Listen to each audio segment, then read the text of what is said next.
Ertugrul गाजी 13वीं सदी के Anatolia की तारीख से माखूज एक अजीमुश्शान दास्तान है। ईमान, इंसाफ और मोहब्बत की रोशनाई लिखी की कहानी, जिसने अपनी साबित कदमी और जुर्रत से न सिर्फ अपने कबीले बल्कि तमाम आलम इस्लाम की तकदीर बदल डाली। ओगोज़ तुर्कों के खाना बदोश काई कबीले को ऐसे वतन की तलाश थी जहां इनकी नस्लें परवान चढ़ सकें। अब तक आपने देखा कि कुर्दोगलू गुंदोगलू से कहता है कि याद रखना गुंदोगलू, मैंने ही सुलेमान शाह की जान बचाई है। शहाबुद्दीन को अदालत में पेश किया जाता है और अस्मा खातून समेत सब लोग शहाबुद्दीन के खिलाफ गवाही देते हैं। अमीर अल अजीज़ और शहजादी लैला की आया जान हलीमा सुल्तान को महल मुंतकिल करवा देती हैं। सुल्तान खातून जादूगरनी का गला दबाकर उसको कत्ल कर देता है।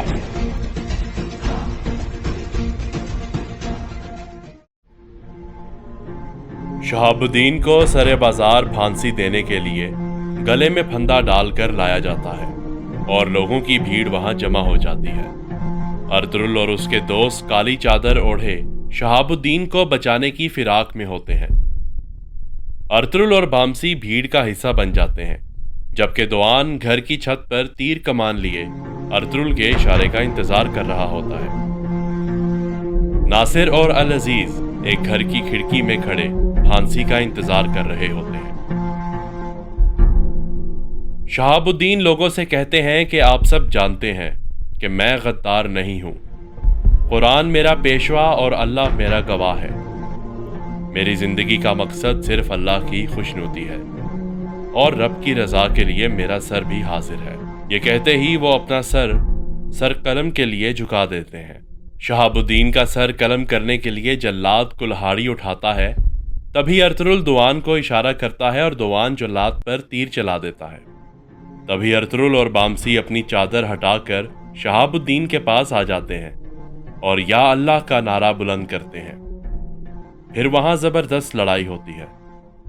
दोआन छतों पर खड़े सिपाहियों को अपने तीरों से शिकार करता है और अर्तुगरुल और बामसी नीचे खड़े सिपाहियों को अपनी तलवारों से मार गिराते हैं।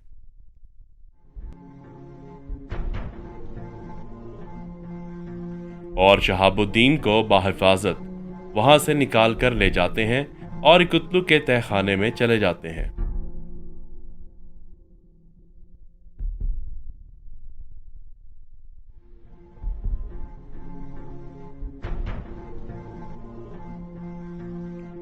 अमीर अल अजीज ने फांसी के वक्त लैला की झलक बाजार में देखी होती है, तो वो अपने महल वापस जाकर लैला के कमरे में उन्हें देखने जाते हैं। तो शहजादी लैला पहले से ही वहां मौजूद होती हैं और आया जान के साथ मिलकर हलीमा सुल्तान की तीमारदारी कर रही होती हैं। अल अजीज लैला से पूछते हैं, कैसी हो मेरी बहन? मैं तुम्हारी खैरियत पूछने आया था। लैला जवाब देती है कि मैं ठीक हूं, लेकिन आप मुझे ठीक नहीं लग रहे। इतने में अमीर अल अजीज की नज़र हलीमा सुल्तान पर पड़ती है, तो वो आया जान से पूछते हैं कि ये कौन है आया जान? आया जान कहती हैं कि ये लड़की जख्मी है। जब मुझे इसकी तबीयत का मालूम हुआ तो मुझसे रहा नहीं गया, तो मैं इसे यहाँ ले आई। अल अजीज कहते हैं, अच्छा किया आपने, अल्लाह इसे जल्द सेहतयाब करेंगे इंशाअल्लाह।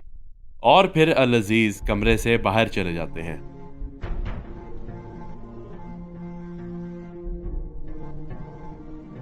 अल अजीज के जाने के बाद आया जान लैला से पूछती हैं कि तुम कहाँ चली गई थी? मैं कितनी परेशान थी तुम्हारे लिए।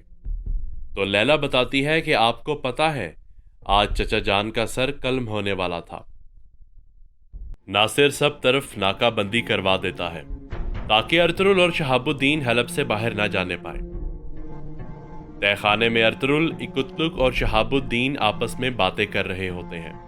तो शहाबुद्दीन अर्तुगरुल का शुक्रिया अदा करता है और कहता है कि आपका बहुत बहुत शुक्रिया, आपने मेरे लिए अपनी जान को खतरे में डाला। अर्तुगरुल कहता है, ऐसा मत कहिए, ये तो हमारा फर्ज था। फिर अर्तुगरुल इकुतलुक से पूछते हैं कि अफसिन पाशा की कोई खबर आई? इकुतलुक जवाब देता है कि आप अभी तक उसे जानते नहीं अर्तुगरुल भाई। उसे इंसान नहीं बल्कि छलावा कहें तो बेहतर होगा। अब तक तो वो भेस बदलकर सलेबियों में शामिल भी हो चुका होगा। अफसिन पाशा अंताकिया अपने पादरी भाई, जिसका नाम सेल्तुक होता है, उसके पास जाते हैं और कहते हैं कि हमारे कुछ आदमी पहाड़ों में किरजी वाले किले में कैद हैं। वो लोग किस हाल में हैं इसका पता लगाना होगा तुम्हें। सेल्तुक भाई कहते हैं, जी जरूर, मैं जल्द ही पता लगवा लूंगा।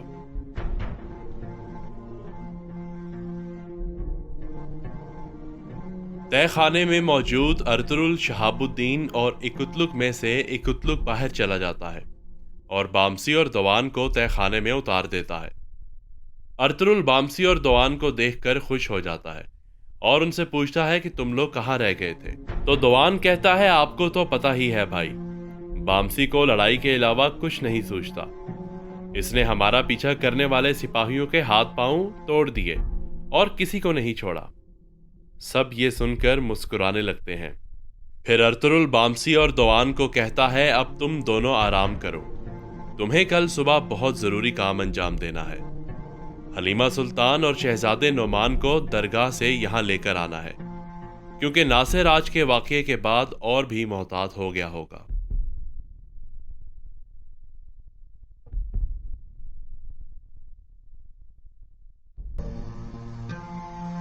उस्ताद आजम और कार्डिनल थॉमस कमरे में बैठकर शहजादे ईद के बारे में बातें कर रहे होते हैं। इज़ादोरा शहजादे ईद के साथ कमरे में दाखिल होती है तो उस्ताद आजम उन्हें खुशामदीद कहते हैं और शहजादे ईद से पूछते हैं कि कैसे हो सुल्तान। शहजादे ईद गुस्से से कहते हैं कि मैं कोई सुल्तान नहीं हूँ, बल्कि सेल्जूक का शहजादा हूँ। तो उस्ताद आजम और कार्डिनल थॉमस हंसने लगते हैं। फिर कार्डिनल थॉमस इज़ादोरा से कहते हैं, माशाल्लाह, तुम तो बड़ी हो गई हो और बहुत प्यारी भी। अल-अजीज एक झूठी खबर सुनकर नासिर को दरगाह में अर्तुरुल और शहाबुद्दीन को तलाश करने के लिए भेजते हैं। नासिर अपने कुछ सिपाहियों के साथ दरगाह पहुंचता है, फिर दरगाह के अंदर दाखिल होकर तलाशी लेता है।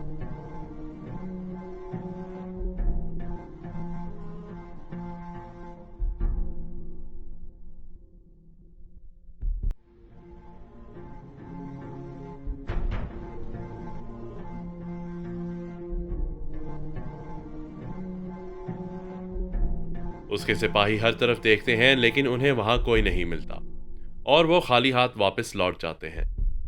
नासिर नाकाम होने की सूरत में बहुत गुस्से में वापस जाता है।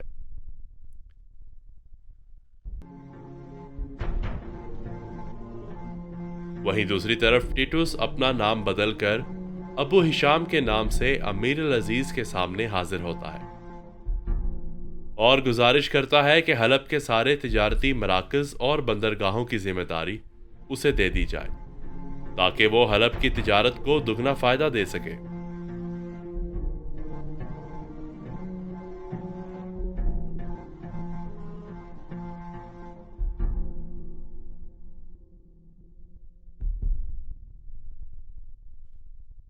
दवान और बामसी तय खाने में वापस आते हैं और अर्तुरुल को खबर देते हैं कि हलीमा सुल्तान महल में है इस वक्त।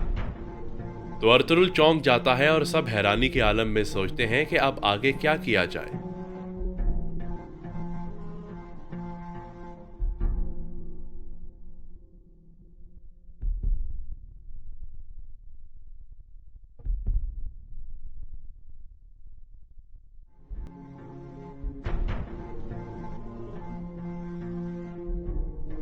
अब क्या अफसिन पाशा तुर्गुत और शहजादे ईद से मिल पाएंगे और उन्हें बचाने में कामयाब हो पाएंगे? और क्या अर्तुरुल हलीमा सुल्तान को महल से निकालकर वापस ला पाएगा या लड़नी होगी उसे एक और लड़ाई? जानिए अगले एपिसोड में।